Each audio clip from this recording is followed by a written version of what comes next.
What's up, everybody? It's Soren Baker here on Unique Access Entertainment. As always, please hit that subscribe button. It's right down there and it's free. That enables us to keep coming to y'all as often as possible with as many interviews as possible. So please hit that subscribe button, like our content, share, talk about it, be about it, each one, teach one. We appreciate your support. And if you haven't already, right next to subscribe is join. You can become a member of Unique Access Entertainment, which helps us in many, many ways. So please do that too, if you don't mind. Now, today, we have the honor and the privilege of being joined by a master of the game, Tajai from Souls of Mischief. Thanks for coming through, sir. Peace. How you feeling? Man, it's good to see you again, as always. Thanks for coming through. And Souls of Mischief is in the midst of celebrating the 30-year anniversary from 93 till infinity. The album, you guys got a tour that's going to be going all around the world, or at least a lot of it. So around the world in 93 dates, how and why did you guys pick this as the name for the tour? I mean, if we really, I think there's some movie Around the World in 180 Days or something like that. So it's a riff on that, but also we're like, okay, we need to make a strong statement. And it's not like we're going to get television. I mean, they play us, well, we get commercial stuff and all that kind of stuff, but we're not going to get on the radio except on maybe Rock the Bells or some, when everybody's reminiscing. So how do we service our fans? And then we first started off with this sort of class of 93 concept. And then we were just like, that might get lost in the actual 30-year class of 93 reunions and all that type of stuff. So our merch is going in that direction. It's sort of school-based, class of 93 university kind of sweatshirts. But as far as the tour, it was just like, we're doing an actual world tour. What's crazy is those first 93 dates are just the first 93 days. We probably got about 20 or 30 more. People are sort of complaining like, oh, this isn't a world tour. This is just US, Europe, North America and UK. And we're going to be doing Africa. We're going to be doing Asia. We're going to be doing Latin America. And we're going to be doing Oceania towards the end of the year. They're on opposite seasonal schedules. So want to make sure that we get to those places when it's popping and not when it's cold, cold, cold. Right. So you guys have so much of an international foundation and following. When, for you, did you realize the power of promoting yourselves internationally? When did that kick in for you? I really honestly think about this.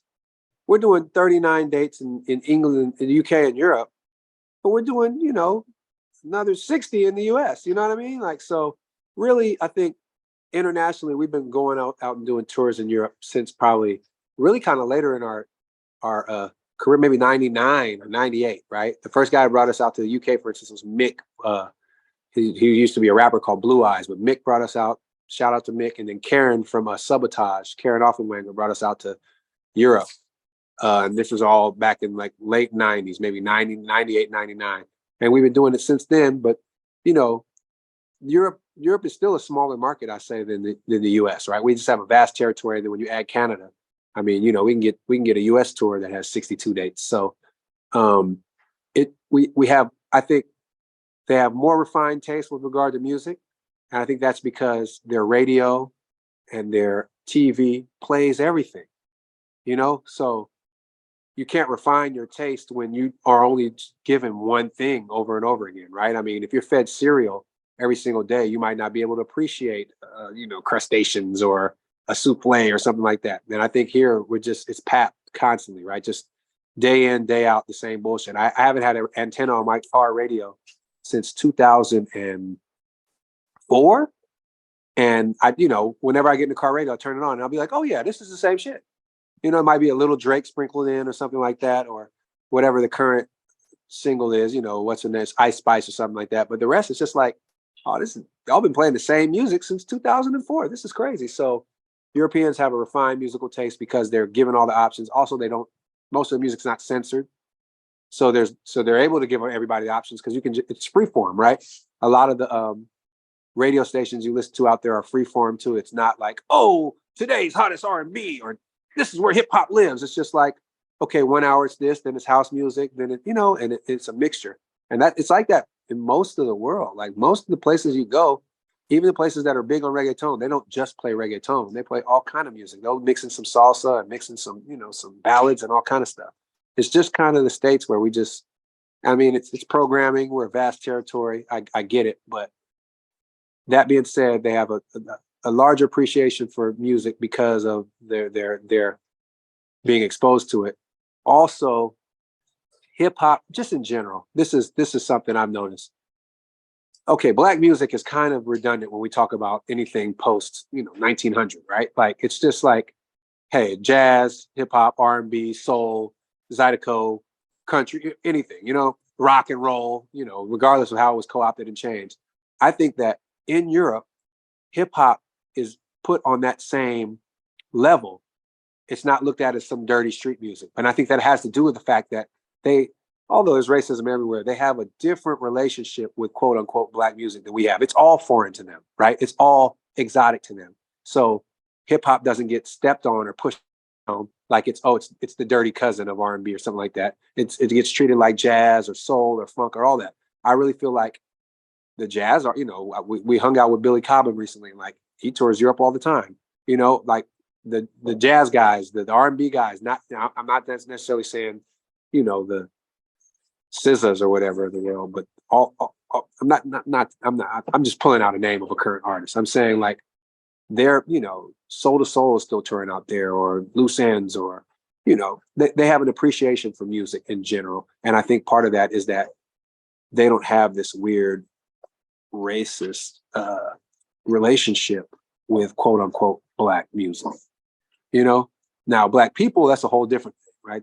We kind of got it bad when you travel, but as far as it's all foreign, it's all exotic to them. So hip hop is on the same level out there. And in general, like you go out there and turn the radio on and hear songs you haven't heard since the 80s or the 70s, or, because it's free form, and it's just like they just have a healthy respect for music in general. I'm not going to try to curtail it or circumscribe it by just saying black music, but music in general. But I really feel like they don't have this weird racial relationship with black music. America, you make some stuff and it won't get on mainstream radio until somebody who's white copies it and makes a little more sanitized version of it, right? So, a guy like Blast or whatever, any kind of R&B song, he might make something, but until Justin Bieber makes it, it's not going to hit the mainstream like it would in other places, until it gets sort of we've seen that for decades, if not centuries. Yeah. So that's a clear label, no pun intended. So that being said, which brings up an interesting point, as you were saying this, I was thinking about something. So given that the racism in Europe is different than it is in the United States, in your opinion, what is it? How do you view, or what have you seen about the differences of racism in the sense of the art? Like obviously in the United States, it's the same thing, like entertainment, sports, what have you. I'm OJ, I'm not black, Whereas in Europe, you've probably spent a lot more time than I have. I've been there a few times myself, but I wasn't immersed enough into what was happening all the time to kind of see a difference compared to the US, because to your point, everything to them is foreign. So I couldn't differentiate, what was going on those deeper levels of things. What's your impression with the difference of respecting art versus respecting the people versus respecting humanity? Like, how does that work? I don't think it's much different. I think that it's just they have a different interactional style, you know what I mean? Or a style of interaction. I mean, racism exists, and when I'm just not going to talk about just racism, but like anti-blackness exists everywhere. You know what I mean? I mean, everywhere. And I just feel like they just do. They carry it differently, but it's the same kind of weirdness. And it's weird. Like, okay, I'm a bald, pretty fair-skinned dude with a beard. When I hop off a plane in Spain, immediately they think I'm a Berber, Moroccan, or somewhere. When I go to France or whatever, and I get treated very poorly. Then I open my mouth and I'm speaking English, and like, oh, you're American, so I get treated slightly better. You know what I mean? It's different. Also, I can't speak ultimately to the regular Black experience in a lot of these places because I'm only there as a guest. I'm not living regular day in, day out life. I'm out there getting paid. So I got money in my pocket. I'm not worried about getting arrested or any of that kind of stuff. I will say, though, that leaving America, even to go to Mexico or Canada, the two closest places, it's just refreshing. You feel like it's like there's a sepia tone here on everything that's just racism. And when you leave, it brightens because you're not being followed everywhere. You're not being mistreated. You're not being mistreated by your own people too. That's the insidious part about racism is that like I'm more likely to get killed by somebody who looks just like me than by the cops. Slightly more likely. So they carry it differently because when you talk to people about their experiences out there, like I don't have to work out there. I'm not there there on a work visa. I don't have to go and deal with the corporate life. And when you talk to people who do, it's just the same stuff, man. Glass ceilings, sabotaging your work, taking credit for your work, etc. And it's just a terrible. We would be on other planets by now if we organized this stuff in a different way than we do socioeconomically right now and racially right now. It's really weird. I mean, we have all these resources. We have all you look at Africa, it's just the mother of everything, invention. There's all kind of stuff going down out there. And instead of us coming together and using these resources for the betterment of humanity, we're using it for the betterment of the few.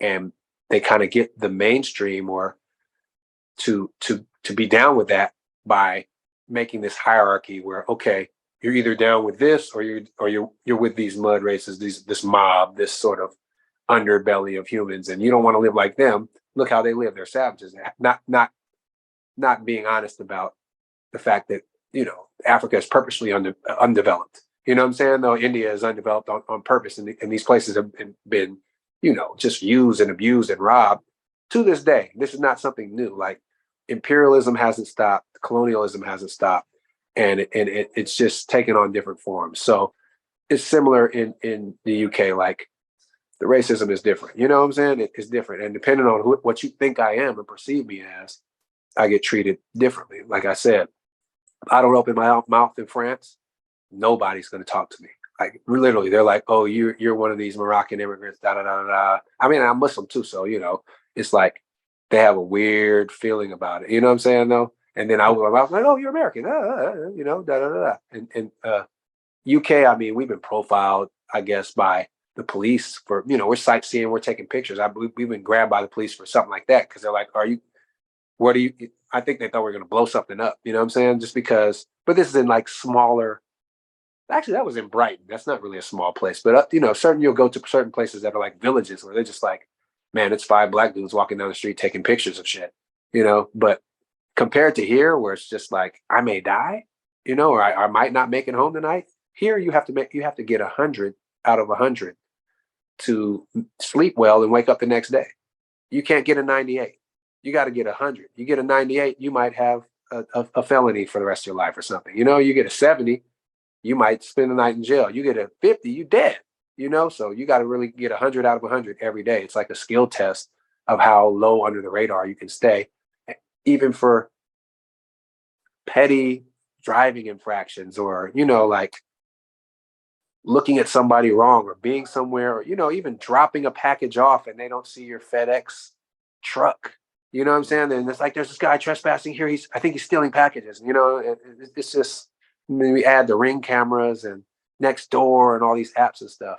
It really feels like we're in a surveillance state, and I happen to be on the bad guy team. I'm on Cobra. You know what I'm saying? It's not very Yo Joe over here. So it's a trip. Yeah. Well, hopefully one day, and hopefully things will continue and will get better. We'll see.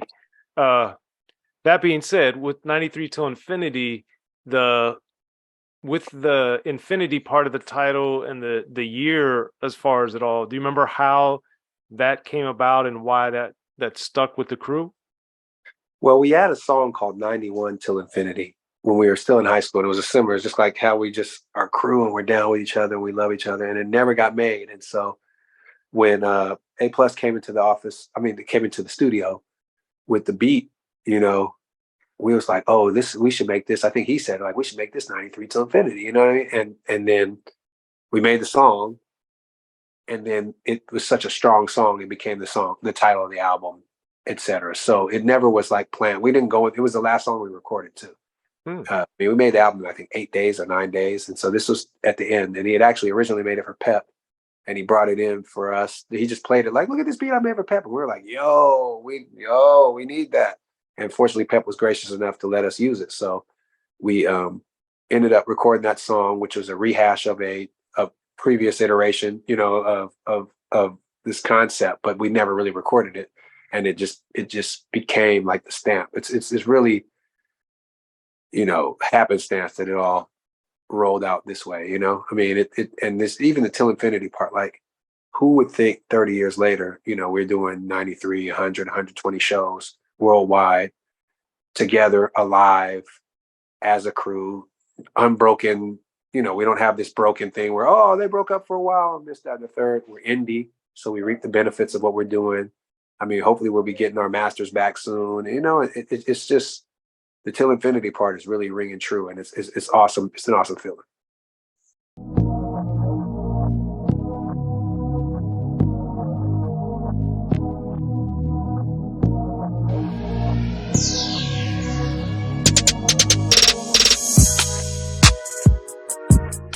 Be sure to check out the History of Gangster Rap by Soren Baker. He's official. History of Gangster Rap features exclusive interviews with Ice-T, Snoop Dogg, MC Ren, the D.O.C, and dozens of others. The History of Gangster Rap, a definitive look at how Los Angeles changed rap forever. In Los Angeles, the streets definitely set the tone of the hip-hop music. At 19, I got a $50,000 car. My whole angle always was, I'll be street, but I will always tell you the horrors that go along with this life. It will be penalties and casualties for just wearing the wrong color in somebody's neighborhood. And once gangster rap made it from the streets to the TV, the genre exploded. With Fab 5 on Yo MTV back with NWA. Yo MTV, it just catapulted us from being local heroes to national gangbang rappers. The History of Gangster Rap discusses it all from 1980 up till today. It's always gonna be shit happening in the streets.